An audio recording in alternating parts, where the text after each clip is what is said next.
इस कहानी के सभी पात्र और घटनाएं काल्पनिक हैं, जिसका किसी भी व्यक्ति या घटना से कोई संबंध नहीं है। यदि किसी घटना के साथ इसकी समानता होती है, तो इसे मात्र एक संयोग कहा जाएगा।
दिग दिगंत और अनंत तक गूंजायमान है। ब्रह्मनाद है विधि का वो अटल विधान है। धर्म की अधर्म पर विजय का वो प्रमाण है। मान है वो अटल विधान है। विजय का वो प्रमाण है। ब्रह्मांड का महान योद्धा आर्यमान है।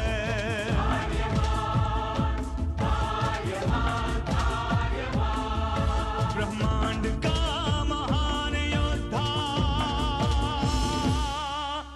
वो आर्यमान है। आर्यमान है।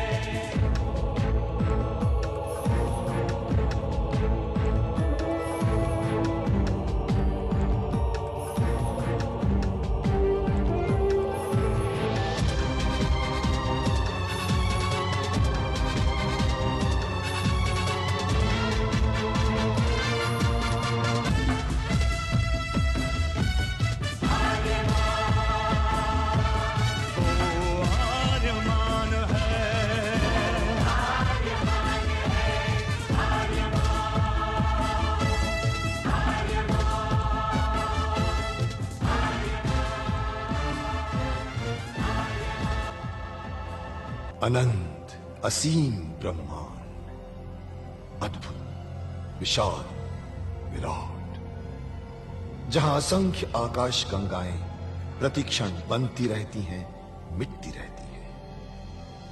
हर आकाश गंगा में होते हैं अनगिनत तारे, अनेकों सूरज, और सूरज के साथ होता है अपना सौर मंडल, जिसमें रहते हैं अनेकों ग्रह। न जाने कितने सूरज चमके और बुझ गए, न जाने कितने तारे चमके और खो गए, न जाने कितने ग्रह, कितनी पृथ्वियां, कितनी सभ्यताएं बनी, बढ़ी और खो गई समय की इस अनंत धारा में। इन्हीं अनजानी परंतु अमर गाथाओं में से एक है महागाथा ब्रह्मांड के योद्धा आर्यमान की। बहुत समय पहले पृथ्वी से लाखों प्रकाश वर्ष दूर आर्याना आकाश गंगा में एक ग्रह था, थार।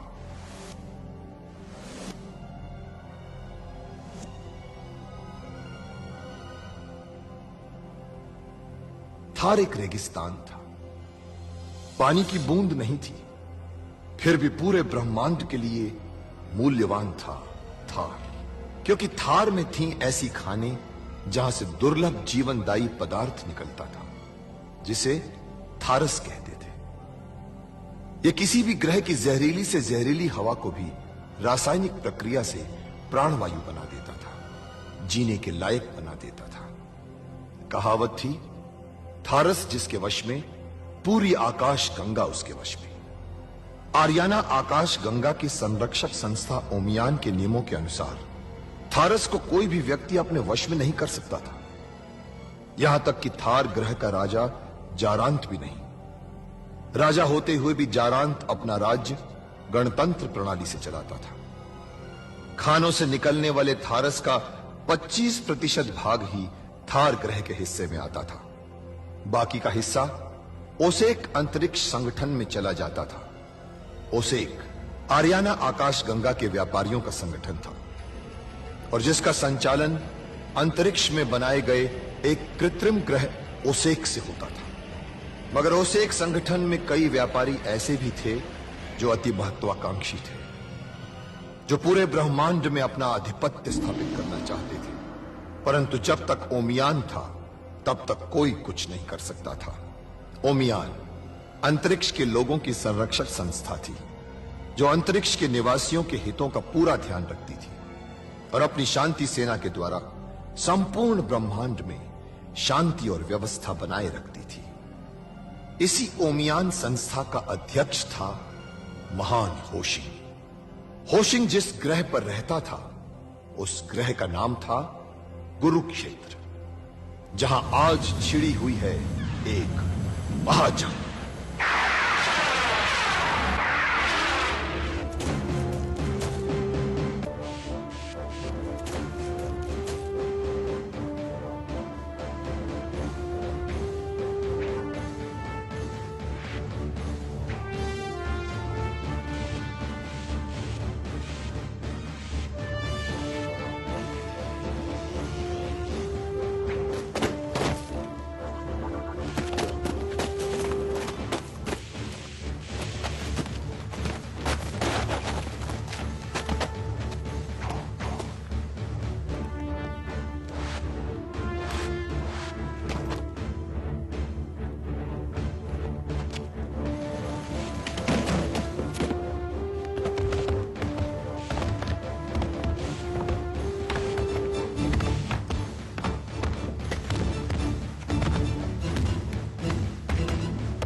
आर्यमान का गुरुदेव होशिंग को प्रणाम।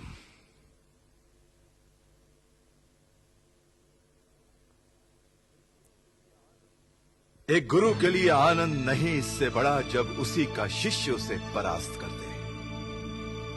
सिद्ध हुए तुम शस्त्रों की परीक्षा में आर्यमान। शास्त्रों की परीक्षा में भी मैंने नहीं पाया शिष्य तुमसे श्रेष्ठ। योद्धा नहीं है ब्रह्मांड में तुम्हारे समान। मुक्तिदाता होगे तुम ही, आर्याना आकाश गंगा के। आपके आशीर्वाद से सब कुछ संभव है आचार्य। परंतु स्मरण रहे, शत्रुता के लिए कभी शस्त्र मत उठाना हाथ में। शस्त्र उठाना सदैव शास्त्रों के सम्मान के लिए, धर्म की रक्षा के लिए। शक्ति की सार्थकता होती है तभी जब वो बनती है भुजा दुर्बलों की, आंख अंधों की, आवाज गूंगों की। जितना मेरे पास था मैंने तुझे दिया आर्यमान, शेष तुझे सीखना है जीवन से। मेरे जीवन तो आपके चरणों में है आचार्य। आपके वचन मेरे लिए शास्त्र हैं और आपके इशारे मेरे लिए आदेश। और ये कुरुक्षेत्र मेरे लिए विश्व है आचार्य। मुझे और कुछ नहीं चाहिए, मुझे और कुछ नहीं चाहिए। गुरु शिष्य का गर्भ होता है आर्यमान, और एक न एक दिन गर्भ तो छोड़ना ही पड़ता है जीने के लिए। समय से अधिक रहना गर्भ में हानिकारक होता है दोनों के लिए। तेरा जन्म नहीं हुआ इस गुरु क्षेत्र से बंधे रहने के लिए। अनंत ब्रह्मांड है तेरी कर्म भूमि, और तेरा कर्म है मुक्ति आर्याना अंतरिक्ष की। आर्याना, अंतरिक्ष, ब्रह्मांड, मेरे कंधों पर इतना बोझ मत डालिए आचार्य। मैं तो केवल आपका शिष्य रहकर ही संतुष्ट हूं। शिष्य रहकर संतुष्ट है, केवल संतोष तेरी नियति नहीं है आर्यमान। तेरी भुजाओं में अंतरिक्ष का भविष्य है। स्वप्न है तू जिसे देखा है आर्याना ने शताब्दियों से अपनी मुक्ति के लिए। तू ना तो गुरु क्षेत्र का था, ना गुरु क्षेत्र का है, ना गुरु क्षेत्र का रहेगा। अरे गुरु क्षेत्र तो मात्र एक पड़ाव था तेरी अनंत यात्रा में। तो फिर मैं कौन हूं आचार्य? मेरा परिचय क्या है? मुझे आज तक नहीं बताया गया है कि मेरे माँ बाप कौन है, कहां जन्मा हूं मैं, कैसे यहां आया हूं, कहां से आया हूं, कहां जाऊंगा मैं। क्यों मेरे कंधों पर इतना बड़ा बोझ डाला गया है आचार्य? समय आ गया है कि तू स्वयं मिले अपने इतिहास से आर्यमान। इतिहास? हाँ, एक दिन तुझ पर पुराण लिखे जाएंगे। बनेगा तेरा इतिहास महागाथा ब्रह्मांड की। प्रारंभ होती है जन्म से कई प्रकाश वर्ष पहले, जब हुआ था इस अंतरिक्ष का सबसे भयानक परमाणु युद्ध। लाखों ग्रह और उपग्रह तो क्या, तारे तक झुलस गए थे इस महायुद्ध में। बचे हुए ग्रहों के लोगों ने अपने प्रतिनिधि बुलाए शांति की स्थापना के लिए, ओमियान की स्थापना के लिए। तब से ओमियान के संरक्षक शांति और व्यवस्था रखते आए हैं अंतरिक्ष में अपनी शांति सेना से। अध्यक्ष रहा हूं मैं तब से ओमियान का। लेकिन जीवन चलता नहीं केवल शुभ से, अशुभ का प्रतीक भी आता रहता है। बार बार कोई ना कोई आता रहता है शांति भंग करने के लिए। ऐसा ही एक प्रतीक था उसे एक व्यापार संघ का महासामंत तारक, मेरा ही एक बिगड़ा हुआ शिष्य। तारक अति महत्वाकांक्षी था। उसने मेरी शिक्षा का दुरुपयोग किया। अधिक धन कमाने के लालच में उसने कई व्यापारियों की हत्या कर दी और उनके व्यापार पर अपना अधिकार जमा लिया। उसने इतना धन इकट्ठा कर लिया कि थार नरेश चारांत को भी चालाकी से अपने जाल में फंसा दिया और जीवन उपयोगी थारस पर अपना ठेका जमा लिया। समस्त ब्रह्मांड में वो अपनी मनमानी करने लगा।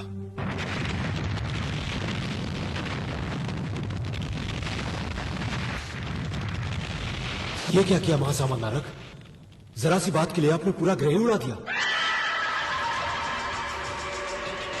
प्रश्न जरा सी बात का नहीं, सिद्धांतों का होता है सामंत वैशाख। जरा सी खरोंच आगे चलकर नासूर बन जाती है, इसलिए इसका इलाज पहले ही आवश्यक होता है। ये कैसा इलाज? उसने आपका एक छोटा सा प्रस्ताव नहीं माना, उसके लिए आपने करोड़ों लोगों की जानें ले ली। एक बात याद रखो सामंत वैशाख, जो चीज नारद के काम नहीं आ सकती वो किसी और के भी काम नहीं आ सकती। ये सरासर अन्याय है, आतंक है। उसे व्यापार संघ के अध्यक्ष को संयम से काम लेना चाहिए। खामोश! हमें उपदेश देते हो? ये मत भूलो सामंत वैशाख कि नारद के नेतृत्व में ही ओसेक व्यापार संघ ब्रह्मांड का सबसे बड़ा और शक्तिशाली समूह बना है। आज अंतरिक्ष के व्यापार पर उसे का ही एक अधिकार है। इसमें सिर्फ आपका ही नहीं, ओसेक संघ के सदस्यों का भी महत्वपूर्ण योगदान है। योगदान उनका केवल गिनती का है। उन्होंने सदस्य बनकर सिर्फ संख्या बढ़ाई है। ओसेक के पार संघ को ऊंचाइयों पर पहुंचाने वाला सिर्फ मैं हूं, मैं महासामंत नारद। और मैं अपने काम में किसी का हस्तक्षेप पसंद नहीं करता। परंतु आपके सारे कार्य ओमियान संघ के नियमों के विरुद्ध हैं। ओमियान संघ आपके अनैतिक व्यवहार को सहन कभी नहीं करेगा। परंतु मेरे विरुद्ध ओमियान में जाएगा कौन? मैं जाऊंगा और आपकी इस कारगुजारी की शिकायत करूंगा और आपको दंड दिलवाऊंगा। सामंत वैशाख, तुम मेरे विरुद्ध ओमियान में जाओगे, महासामंत नारद को दंड दिलवाओगे। हाँ हाँ, अब मैं आपके ओसेक व्यापार संघ से अपनी सदस्यता वापस ले रहा हूं। बहुत अच्छे सामंत वैशाख, अब जब तुम उसे एक संघ के सदस्य नहीं रहे तो उसे एक संघ को भी तुम्हारी कोई आवश्यकता नहीं। और जिस किसी को उसे एक संघ की आवश्यकता नहीं होती, पूरे ब्रह्मांड को भी उसकी कोई आवश्यकता नहीं होती। सामंत वैशाख, हम तुम्हारे त्याग पत्र पर मोहर लगाते हैं।